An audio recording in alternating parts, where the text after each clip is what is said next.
Hi friends, welcome to ఈవిసి మస్తీ. ఇంట్లో వాళ్ళ వద్దన్నా సరే మొండి పట్టుదలతో హీరో కావాలనే కోరికతో ఇండస్ట్రీలో అడుగు పెట్టాడు ఓ యువకుడు. ఎన్నో స్టూడియోస్ తిరిగాడు, పస్తులున్నారు, ఒక్క పూట భోజనం కోసం ఎదురు చూసే పరిస్థితి, అవమానాలను ఎదుర్కొన్నారు. చివరకు అయిన వాళ్లే కాదన్నారు. అయినా కానీ వెనక్కి తగ్గలేదు. చివరికి పెళ్లై 3 పిల్లలు పుట్టినప్పటికీ ఆయన ప్రయత్నాలు ఆపలేదు. చివరికి అనుకున్నది సాధించారు. నటుడిగా, నిర్మాతగా, దర్శకునిగా, 2 ఆర్టిస్టులకు తండ్రిగా ఆయన ఇండస్ట్రీలో తన సత్తా చాటారు. ఆయన మరెవరో కాదు, సినిమాల్లో విలన్ గా పేరు సంపాదించుకున్న మన గిరిబాబు గారు. గిరిబాబు గారు ఎన్నో కష్టాలు పడి ఇండస్ట్రీకి వచ్చారు. ఆయన సక్సెస్ కి కుటుంబ సభ్యులు కాకుండా మరో వ్యక్తి కూడా కారణం. అసలు సినిమాల్లోకి ఎలా వచ్చారు, ఆయన పడ్డ కష్టాలేంటి, గిరిబాబు గారి కొడుకుని హీరో కాకుండా ఇండస్ట్రీలో తొక్కేసిందెవరు, ఆయన సక్సెస్ వెనుకున్న వ్యక్తి ఎవరు, ఇలాంటి విషయాలన్నీ వివరంగా ఈ వీడియోలో తెలుసుకుందాం. స్కిప్ చేయకుండా చివరి వరకు చూడండి. అలాగే మన ఛానల్లో చాలా మంది సినీ ప్రముఖుల గురించిన వీడియోలు వస్తూనే ఉంటాయి. మిస్ కాకుండా చూడాలంటే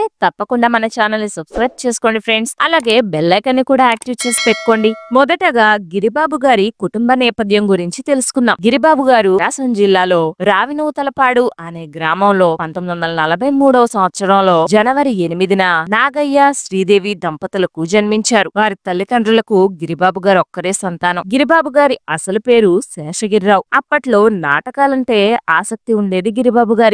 చదువుకునేటప్పుడే ఒంగోలులో నాగేశ్వరరావు అనే వ్యక్తితో స్నేహం ఏర్పడింది. అక్కడ టూరింగ్ టాకీస్ లో సినిమాలను చూసి చూసి సినిమాల మీద విపరీతమైన ఇష్టం పెరిగిపోయింది గిరిబాబు గారికి. దాంతో ఎక్కడ నాటకం వేస్తే అక్కడికి వెళ్లిపోయేవారు. ఇంట్లో వాళ్ళు చీవాట్లు పెట్టినా సరే పెంచుకునేవారు కాదు. ఈయన ప్రవర్తన చూసిన ఇంట్లో వాళ్ళు 18 ఏళ్లకే పెళ్లి చేసేశారు. అలా 1960 సంవత్సరంలో గిరిబాబు గారి పెళ్లి జరిగింది. అదే సంవత్సరం రఘుబాబు గారు జన్మించారు. 1961లో బోసుబాబు గారు, ఆ తర్వాత 63లో ఓ పాప కూడా పుట్టింది. ఇక అందరూ బుద్ధిగా కుటుంబాన్ని చూసుకుంటాడులే, ఇక్కడే ఉంటాడు అని అనుకున్నారు. కానీ ఇక్కడి నుంచే ఈయన కథ మొత్తం మారిపోయిందని చెప్పొచ్చు. ఆయనకు ఓ స్నేహితుడున్నావని చెప్పుకున్నాం కదా, నాగేశ్వరరావు అని. ఆయన ఓ ఫోటో స్టూడియోని పెట్టుకుని సెటిల్ అయిపోయారు. అయితే ఆయన ఓ రోజు నూతన నటీనటులు కావాలనో అనే యాడ్ చూసి గిరిబాబు గారిని పిలిపించి ఆయన స్టూడియోస్ లో ఫొటోస్ తీసి మద్రాసుకు పంపించారు. అవి పంపించిన 2 నెలలకు కాల్ వచ్చింది మద్రాసు నుండి.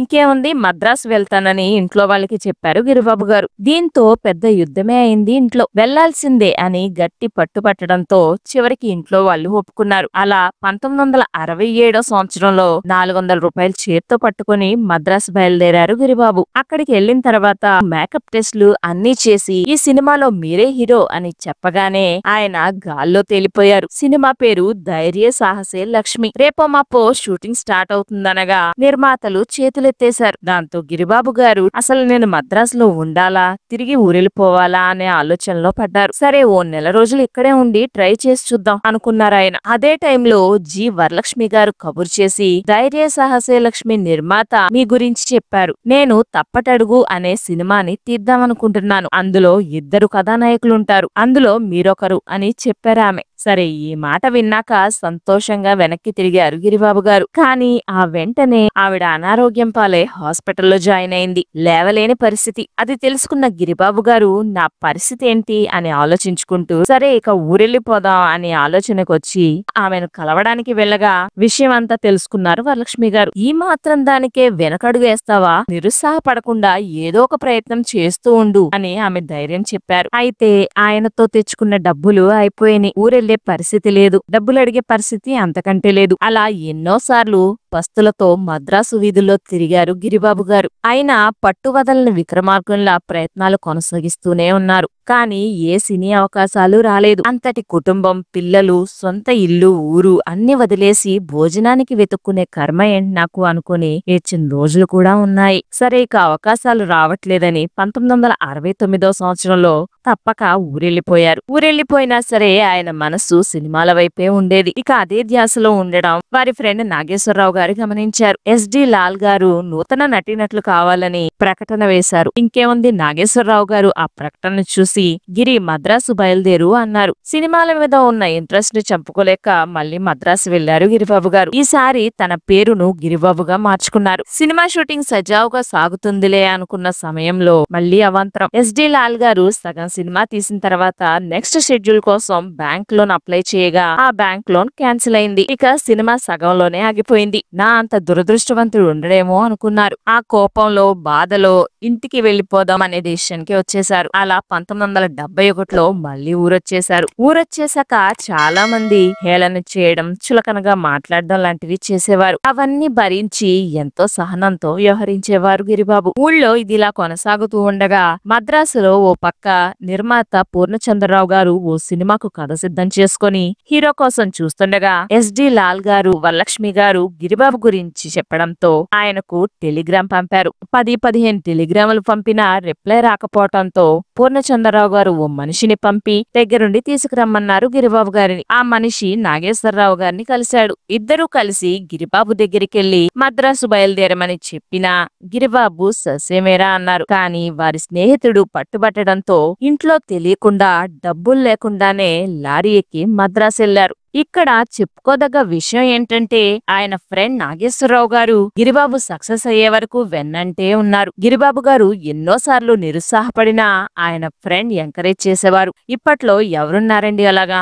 మద్రాసు వెళ్లి పూర్ణచంద్రరావు గారిని కలవగానే జగమే మాయ సినిమా షూటింగ్ ని 30 రోజుల్లోనే పూర్తి చేసేశారు. ఈ సినిమా పోస్ట్ ప్రొడక్షన్ సమయంలోనే రష్ చూసిన చాలా మంది గిరిబాబు అనే కుర్రుడు చాలా బాగా చేస్తున్నాడంట అనే టాక్ వచ్చేసింది. ఆ రష్ చూసిన చాలా నిర్మాతలు ఎన్నో సినిమాలకి బుక్ చేసుకున్నారు గిరిబాబు గారిని. అడ్వాన్స్లు కూడా ఇచ్చేశారు. డేట్స్ కోసం నిర్మాతలు క్యూలు కట్టేవారు. 1973 సంవత్సరంలో జగమే మాయ సినిమా రిలీజ్ అయింది. అంతేకాదు ఈ సినిమా సూపర్ హిట్ అయింది కూడా. ఈ సినిమాతో ఆయన దశ తిరిగిపోయింది. సక్సెస్ కోసం ఎంతో ఎదురు చూసిన ఆయన ఎంతో ఆనందపడ్డారు. అయితే మొదటి సినిమాలో విలన్ గా యాక్ట్ చేయడం వల్ల అదే ముద్ర పడిపోయింది గిరిబాబు గారికి. ఆర్టిస్ట్ అనిపించుకుంటే చాలు అన్న గిరిబాబు గారు కాంప్రమైజ్ అయ్యి హీరోనే అవ్వక్కర్లేదు, విలన్ అయినా సరిపోతుంది అని సరిపెట్టుకున్నారు. ఇక గిరిబాబు గారు ఆయన సినీ కెరీర్ లో వెనుదిరిగి చూసుకోలేదు. గిరిబాబు గారు మొత్తం 700 సినిమాల్లో నటించారు. 1976లో జయబేరి అనే నిర్మాణ సంస్థను కూడా స్థాపించి చాలా సినిమాల్లో నిర్మించారు గిరిబాబు. ఈయన దర్శకత్వం చేసుకుంటే ఆయనకు సినిమా ఆఫర్స్ రావేమో అని తన సన్నిహితులను డైరెక్షన్ డిపార్ట్మెంట్ లో పెట్టి ఆయనే డైరెక్షన్ చేసేవారు. ఆ క్రెడిట్ కూడా వారికే ఇచ్చేసేవారు. తన స్నేహితుడైన నాగేశ్వరరావుని ఎన్నో సినిమాలకు ప్రొడ్యూసర్ని చేసి సినిమాల్లో పేరు వేయించారు. అంతేకాదు ఆర్థికంగా ఆయనకి ఎంతో సాయం చేశారు. గిరిబాబు గారు వారి అబ్బాయి బోసుబాబుని పెట్టి ఇంద్రజిత్ అనే కౌబాయ్ సినిమాని నిర్మించారు. దర్శకత్వం కూడా ఆయనే. ఈ సినిమాకు గాను 45 లక్షలు ఖర్చు పెట్టారాయన. అదే టైంలో కె మురళీమోహన్ గారు చిరంజీవిని పెట్టి కొదమసింహం సినిమాని తీశారు. చాలా మంది బయర్స్ ఇంద్రజిత్ మూవీనే కొందాం అనుకున్నారు మొదట. కానీ కొదమసింహం నిర్మాత భయపడిపోయి ఇంద్రజిత్తు మూవీ రిలీజ్ డేట్స్ ని తెలివిగా తెలుసుకొని ఆ టైంకే కొదమసింహం రిలీజ్ చేశారు. కొదమసింహం సినిమా అనుకున్నంత పెద్దగా ఆడలేదు. ఇక ఇంద్రజిత్తు సినిమా కూడా కౌబాయ్ తరహా కావడం, ఈ సినిమా ఎవరు కొంటారు ఎవరు చూస్తారని సగం ధరకే ఇవ్వాలని అడిగారు అందరూ. దాంతో ఏం చేయాలో తెలియక